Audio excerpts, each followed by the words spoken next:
Monsieur le ministre, bonsoir. Bonsoir. Vous êtes arrivé en septembre 2020, vous quittez le gouvernement dans quelques jours, le 2 septembre 2024. Que retenez-vous de ces 4 ans? Bien d'abord, ce sont des années qui ont parfois été très prenantes. Je pense notamment à la crise du Covid, Oui. puisque quand je suis arrivé, nous étions en pleine crise du Covid. Oui, on ne vous a pas ménagé, vous êtes rentré dans le bain direct. Absolument, mais c'était une crise qui a été difficile.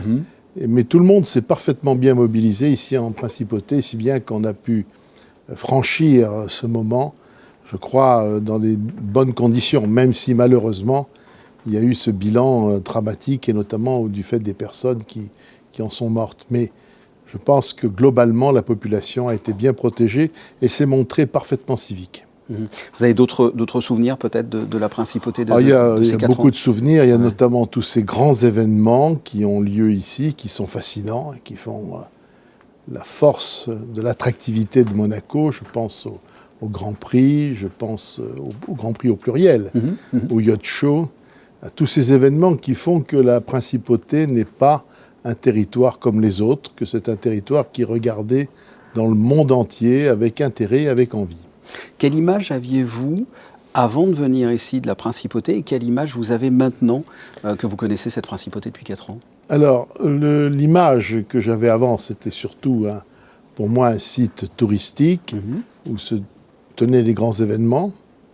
L'image que j'en garde, c'est toujours celle-ci, sauf que je note ici d'autres choses, d'autres éléments qui sont importants, et notamment une grande richesse dans la qualité des personnes qui vivent ici, qu'ils soient monégasques ou ressortissants de l'ensemble des pays. Le nombre de nationalités présentes ici fait que c'est un territoire qui n'est pas comme les autres, et ça, c'est quelque chose que je garde en souvenir.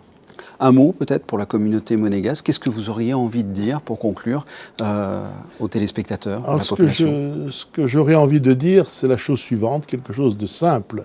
Finalement, nous sommes dans un monde qui est aujourd'hui compliqué, du fait des événements qui se passent, des conflits, du changement climatique, des interrogations que peuvent avoir les différentes populations.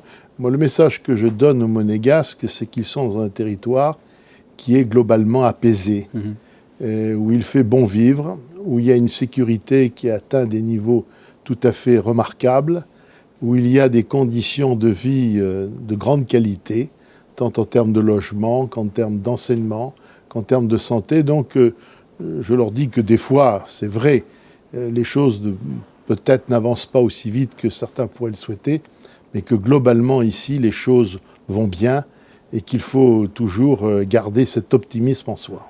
Monsieur le ministre, merci. Merci à vous.